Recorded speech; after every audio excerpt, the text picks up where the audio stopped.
specifically, we're going to be looking at rectangles or shapes that have the same perimeter, but end up having a different area. So we're going to explore this a little bit. Again, to revisit the ideas of area and perimeter, perimeter is the distance around the outside of a shape. You're going to go and count or add all of the sides together, and it's going to give you a total distance. It's a unit. It's you're measuring around the outside. For area, though, you're measuring the amount of squares in the inside of your shape. You can use tiles to count squares, or you can multiply the length and width, kind of like an array. So let's take an idea here where maybe we have a perimeter, and let's take our perimeter and let's say that we have 20. Perimeter equals 20. Knowing that here, if I were to look at any number of uh, rectangles or squares. Let's make a couple different rectangles and squares, maybe one that's kind of like this, and maybe one that's a little bit thinner.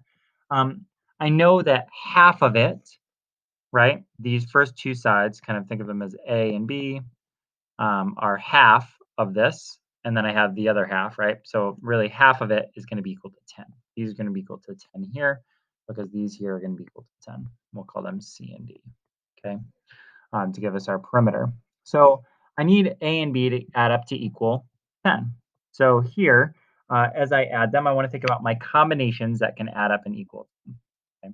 So when I go to add 10 for A and B, I might have, say, 1 and 9. I might have 2 and 8.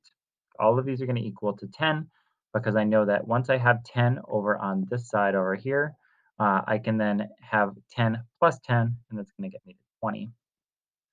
3 and 7, 4 and 6. Notice I got to think about my combinations that equal 10. Uh, here I got 5 and 5. And then I could go the other way around as well if I wanted to. Okay, I'm going to go over here and erase this to make sure that this is fine. Okay, there we go. So as I'm going, let's just say, for example, that I have this, and it doesn't look like it's a square. Looks kind of like it's maybe a 3 and a 7. Let's get rid of this here. Make instead of A and this, let's call this 3. Call this 7. Again, we know it's a rectangle, so here we're going to call this 7 and call this 3. We'll use the eraser here to get rid of our other strokes.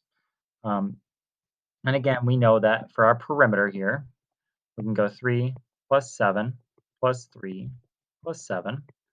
I know that this here is equal to 10.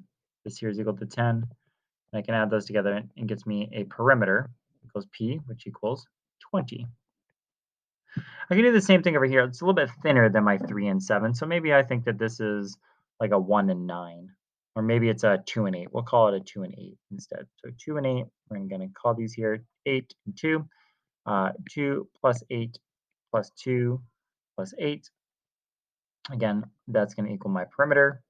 My perimeter here is going to equal 20.